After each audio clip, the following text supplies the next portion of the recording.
세상에 떠도는 기묘한 괴담들. 첫 번째 이야기, 경남 밀양의 괴담. 저는 경남 밀양에서 살고 있습니다. 어렸을 적에는 단장면 표충사 얼음골 아시나요? 그쪽에 살다가 지금은 시내로 이사를 와서 살고 있습니다. 이야기는 저의 불알 친구인 이모군의 삼촌이 겪은 이야기입니다. 밀양 시내에서 표충사를 가려면 국도를 타고 20분을 들어와야 표충사를 갈 수 있습니다. 여름 되면 타 지역에서 표충사로 많이들 놀러 오시더라고요. 근데 표충사로 오다 보면 태령리를 지나 아물리로 넘어오는 산 중턱에 코너가 하나 있습니다.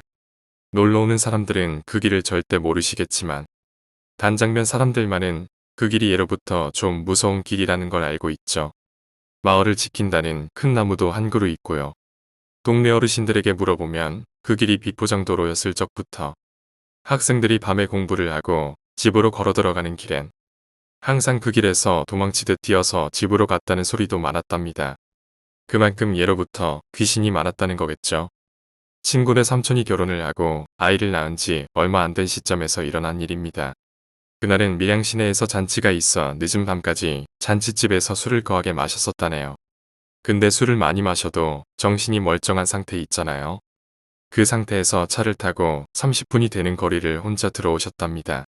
그때가 아마 여름인데 그 코너길에서 한 300m만 더 가면 유원지가 있고 그 당시 여름엔 그 밤길에 술을 먹고 걷는 혈기왕성한 남녀들이 간간히 보이곤 했다고 하네요. 한참 술에 취해 운전을 해서 들어오고 있는데 그 코너길을 다다랐을 적에 저기 앞에서 어떤 여자분 2명이 그 어두운 밤길을 혼자 걷고 있었답니다. 그러다 라이트를 비추니 차를 세웠다는군요. 말씀드렸다시피 삼촌은 취기가 올라 있었고 기분도 좋은 상태에서 젊은 처자 2명이 이 야심한 밤길에 차를 세우니 뒤도 안 돌아보고 그냥 오케이를 하시곤 차를 세우셨다네요. 그러곤 차를 탔는데 여자일은 조수석에 타고 여자인은 뒷좌석 정가운데에 앉았다고 합니다. 그러고 차를 바로 출발을 시켰는데 삼촌이 겪는 줄로 봤는데도 2명의 처자가 미모가 장난이 아니었다고 합니다. 그래서 집으로 곧장 가야 함에도 불구하고 삼촌은 그 처자들이랑 잠시 담소나 나누면서 숙소까지 데려다 줄 생각으로 말을 걸었다네요. 어디서 오셨어요? 어디까지 가시는 길입니까? 저는 집이 요 근처에 있는데 밀양 물 좋고 참 놀기 괜찮지에. 그 코너에 다다르는 짧은 시간에 삼촌이 말을 걸었음에도 그 여자들은 말이 없었답니다. 머쓱해진 삼촌은 음악이라도 틀어드릴까요? 하고 오디오로 손을 갖다 대는 순간 차는 그 코너 지점을 지나고 있었습니다. 그 순간 조수석에 있는 여자가 삼촌의 턱을 손바닥으로 강하게 때렸답니다. 엔간해서 여자 손바닥으로 남자 얼굴을 친다고 해서 핸들이 반대로 꺾이겠습니까? 그 여자가 삼촌 턱을 밀다시피 팍 치자 삼촌 차는 그대로 30m 정도 되는 낭떠러지로 떨어지는 전복 사고가 났습니다. 그리고 1시간쯤 뒤엔가 정신을 차리셨는데 정신을 차리고 보니 차는 뒤집혀 있고 언제 차가 폭발할지도 모르는 상황이기 때문에 일단 차에서 빠져나가야겠다는 생각뿐이 안 들었답니다. 근데 문을 열고 나가려고 하는데 아무리 힘을 줘도 몸이 안 움직이더랍니다. 그래서 왜 몸이 안 움직이나 돌려봤더니 그 사고 난 차 안에서 아까 태웠던 그 2명의 처자가 얼굴에 피가 떡이서는 조수석에 있는 여자일은 삼촌 다리를 힘껏 잡고 뒷좌석에 앉아있던 여자는 운전석 뒤로 해서 삼촌 목을 조르면서 차에서 절대 내리지 못하게 했다는 겁니다. 삼촌은 그제서야 이년들이 사람이 아니었구나 라는 생각이 퍼뜩 들면서 진짜 온갖 발버둥을 쳐서 뿌리치려고 했는데 사고가 났음에도 불구하고 그년들이 힘이 장난이 아니었답니다. 그래서 삼촌은 우리 얼마 전에 태어난 아들내미 한 번만 보고 죽게 해주이소 부탁합니다. 집에 마누라도 있고 해. 진짜 한번 보고 죽게 해주이소. 아직 죽을 수 없습니다. 라고 하면서 그년들에게 막 빌기도 하고 반울상으로 발버둥을 쳤답니다. 그러다 어떻게 해서 몸에 힘이 풀리면서 차에서 간신히 빠져나와서 혹시나 그년들이 쫓아올까봐 뒤도 안 돌아보고 계속 집 방향으로 뛰셨다고 합니다. 나중에 알고 보니 삼촌은 다리뼈가 부셔진 상태였답니다. 그 당시에는 아픈 줄도 모르고 달렸다고 하네요. 그러다 10분쯤을 달렸나. 근처에 유원지 장사를 하시던 삼촌 친구분을 만나셨고 내 차 사고 났다. 지금 경찰하고 앰뷸런스 좀 불러도 내 지금 귀신의 시인 것 같다. 내 차에 귀신이 있는 것 같다. 해서 간신히 앰뷸런스를 타고 삼촌은 병원으로 후송이 되셨고 그 차에 타고 있던 년들이 귀신이든 사람이든 일단 차에 타고 있었기 때문에 그 차로 가서 사람을 구하는 게 급선무 아니었겠습니까? 낭떠러지에서는 레이카도 들어오지도 못하기 때문에 구조대원들이 그 지점으로 가서 차를 확인했는데 안에 사람도 없고 혹시나 해서 주변을 둘러봤더니 사람 흔적은 찾아볼 수가 없었다네요. 다음날 레카로 견인 작업이 이루어지고 차 안을 확인해봤지만 여자의 흔적과 혈흔 등등 아무것도 찾을 수가 없었다고 하네요. 지금 친구네 삼촌은 그 뒤로 아주 잘 살아 계시고 종종 친구를 통해 삼촌의 소식을 듣곤 합니다. 불알 친구도 매번 너무 충격적인 실화이니 삼촌을 만날 때마다 그때 이야기를 듣곤 한답니다. 두 번째 이야기, 일본 아이돌. 일본 그라비아 아이돌 괴담 중에 이런 것이 있었다. 어떤 남자가 아이돌 A한테 푹 빠졌다. 쥐꼬리만한 월급 때문에 넉넉한 형편은 아니었는데도 있는 돈은 전부 아이돌 A한테 쏟아부었다. 허브나 DVD 발매 행사가 있으면 언제나 반드시 얼굴을 내밀고 그 자리에서 엄청난 돈을 써대는 게 남자의 일상이었다. 그날은 아이돌 A의 생일이었다. 남자는 이번에도 당연히 참석했다.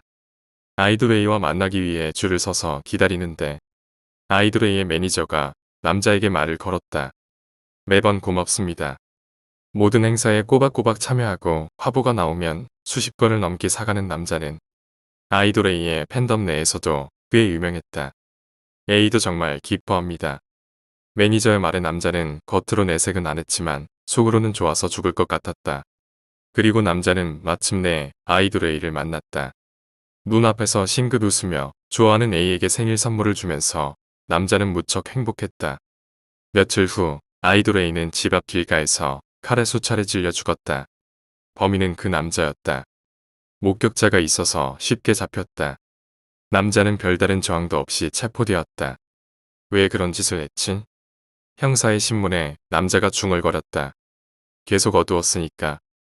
남자는 아이돌 A에게 준 생일 선물을 무선으로 영상을 전송하는 몰래카메라를 숨겼지만 며칠이 지나도 카메라가 보내오는 영상은 어두울 뿐. A는 고맙다며 좋아하는 척만 하고 남자가 준 생일 선물을 열지 않았으니까. 결국 이성을 잃은 남자는 아이돌 A를 찔러 죽인 것이다. 세 번째 이야기. 무당도 도망가버린 할머니의 비밀. 친구의 할머니에게 실제로 일어났던 일입니다. 그 할머니는 나이가 좀 있으신 분이에요. 실제로 뵌 적은 없는데 친구랑 같이 사시고 아무래도 몸이 약하시다고 하네요. 그런데 평소엔 친절하시던 할머니가 어느 날 갑자기 성격이 바뀐 겁니다. 엄청 괴팍해지신 거죠. 할머니 하면서 손을 잡으면 팍 뿌리치고 못되게 구시고 그런 거 있잖아요. 그래서 친구네 가족들은 그냥 나이도 있고 그러시니까 치매기가 있나 했대요. 그런데 그런 성격이 점점 더 심해지다가 어느 날 할머니가 두 다리로 언제나 천천히 걸어 다니시던 할머니가 다리로 걷지를 않고 집안에서 무릎으로 기어 다니신다는 겁니다. 그것도 엄청나게 빠른 속도로 말이죠. 말려도 듣지도 않았대요. 무조건 무릎으로만 탁탁탁거리면서 그러다가 집바닥에 뭐가 있어서 무릎에 찍히면 무릎에서 피를 철철 흘리면서도 집안을 그렇게 기어다녔다고 하네요. 더군다나 힘이 엄청 세져서 집에 있는 나무 의자를 두 손으로 부시질 않나. 더 무서운 건 이 할머니가 새벽만 되면 가족들 다 자는데 혼자 화장실에 가서 엄청난 고음으로 깔깔거리면서 웃더라는 거예요. 화장실 안을 무릎으로 뱅뱅 기어다니면서 말입니다. 아침에는 쓰러지고 말이죠. 이러기를 며칠 식구들이 어찌하나 고민하기 시작했죠. 그런데 어느 날 친구가 잠을 자는데 화장실에서 들리던 웃음이 엄청 가까이서 들리더라는 겁니다. 그래서 퍼뜩 잠이 깼는데 할머니가 자기 방 안에서 자기를 쳐다보며 깔깔거리며 웃고 있더라는 거예요. 무릎으로 방 안을 기어다니면서 친구는 너무 놀라서 소리를 막 지르며 방문을 열려고 했어요. 그 방문이 안에서 밖으로 밀어야 열리는 문이거든요. 근데 아무리 밀어도 도무지 문이 열리지 않더래요. 방 안에선 할머니가 계속 기어다니고 말이죠. 하도 소리를 질러대니까 가족들이 와서 구해줬는데 문을 열 수 없었던 이유가 방문 앞에 냉장고, 식탁, 의자 이런 가전제품들이 한가득 쌓여 있더라는 겁니다. 도대체 누가 가져다 놓은 건지.